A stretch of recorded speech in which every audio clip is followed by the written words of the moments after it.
देखने वाले हैं।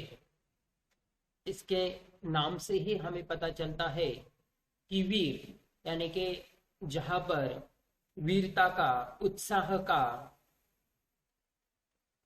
चित्रण होता है, प्रदर्शन होता है, वहां पर वीर रस होता है। चलिए तो हम देखते हैं। जहां विषय और वर्णन में उत्साह युक्त वीरता के भाव को प्रदर्शित किया जाता है, वहां वीर रस होता है। शास्त्र के अनुसार उत्साह का संचार इसके अंतर्गत किया जाता है, किंतु इसमें प्रधानता प्रधानतः पराक्रम का ही वर्णन किया जाता है। सहृदय के में विद्यमान उत्साह नामक स्थायी भाव अपने अनुरूप विभाव, अनुभाव और संचारी भावों के संयोग से अभिव्यक्त होकर जब आस्वाद का रूप धारण कर लेते हैं, तब उसे वीर रस कहा जाता है।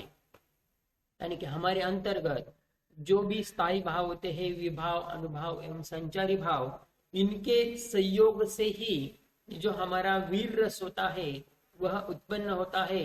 और खासतौर पर यह उत्साह में ज्यादा मात्रा में प्रदर्शित होता है। और यह अलग अलग आचार्यों के अनुसार वीर रस के 4 भेद माने गए हैं। यानी कि पहला, युद्धवीर। जब हम किसी भी जंग के मैदान में जाते हैं तो वहां पर जो युद्ध का वर्णन होता है तो उसके लिए वीर रस का मुख्य तौर पर वर्णन किया जाता है। अगला है धर्मवीर, यानी कि जहां पर धर्म की बातें होती है, धर्म का प्रचार प्रसार होता है, तो वह भी वीरतापूर्ण ही होता है। तीसरा है दानवीर। दानवीर यानी कि जहां पर दान देने की परिस्थितियां होती है, या कोई भी जब दान देता है तो वहां पर दानवीरता का वीर रस उत्पन्न होता है। यानी कि दान देने वाला भी एक वीर ही होता है। इस पर हम कर्ण का उदाहरण दे सकते हैं कि कर्ण ने अपने पूरे जीवन में किसी को भी खाली हाथ नहीं वापस भेजा था।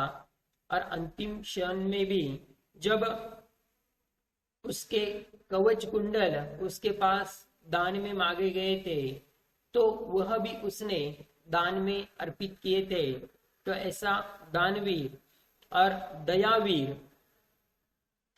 दयावीर यानी कि दूसरों पर जब हम दया करते हैं तो वह भी एक वीरता का ही वर्णन होता है।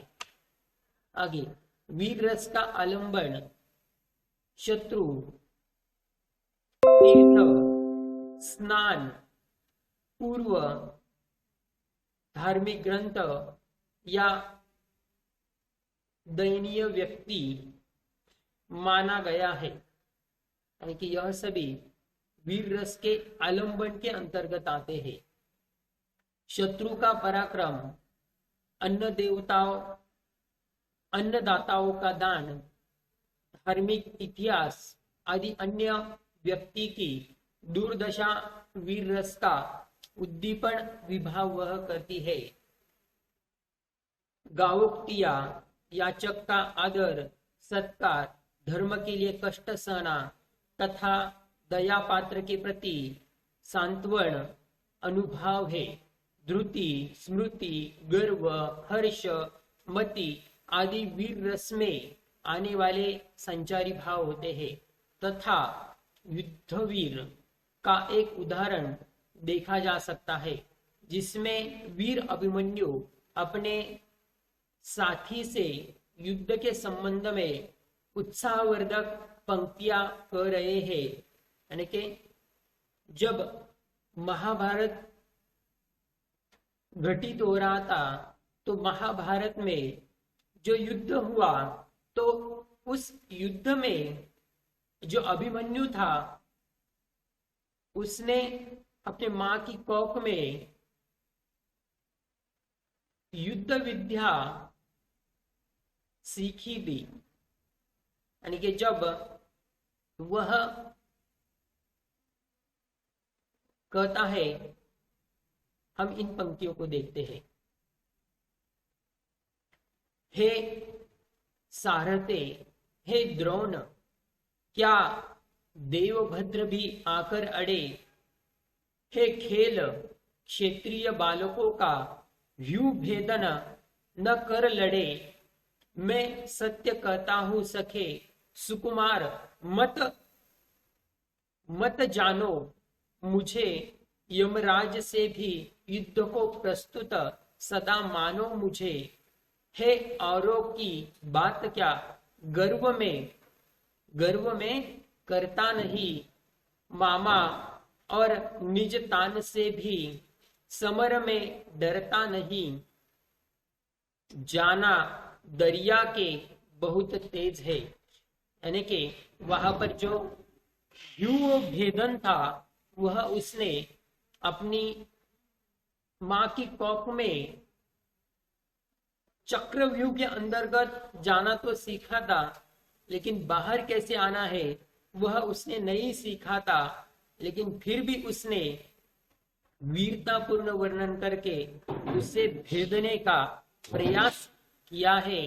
इसीलिए आज वह इतना छोटा होकर भी सबके सम्मुख इतना बड़ा वह बनकर रह जाता है। यह भी वीरता का ही वर्णन आता है। तो ऐसे ही धर्म के लिए हमारे जो आचार्यों ने अलग अलग, उन्होंने खुद के लिए बहुत तकलीफें सही, लेकिन हमारे धर्म को उन्होंने जागृत रखने का प्रयास किया है।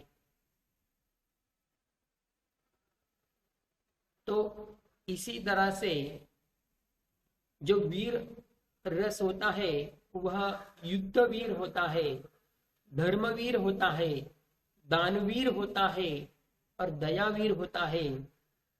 यह भाव हर इंसान के अंतर्गत होते हैं, लेकिन उसे हमें सही समय पर जगाने की आवश्यकता होती है। तो इस तरह से प्यारे दोस्तों, हमने वीर रस को अध्यापित किया है। अगला हम देखेंगे हास्य रस।